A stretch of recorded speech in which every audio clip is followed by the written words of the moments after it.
ಬದುಕು ಎಷ್ಟು ಚಂದವೆಂದು ಸಾರುತ್ತಿಹುದು ಸಾರಿ ಸಾರಿ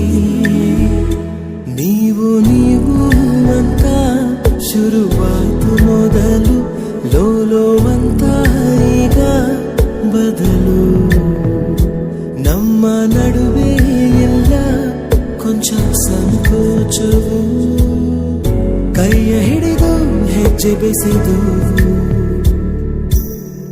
ಮುಂದೆ ಮುಂದೆ ನಡೆವ ಎಂದು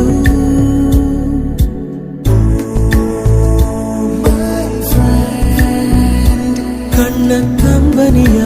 ಒರೆಸುವ ಸ್ನೇಹಿತ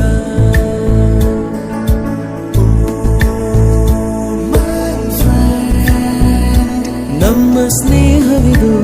ಇರಲಿ ಶಾಶ್ವತ.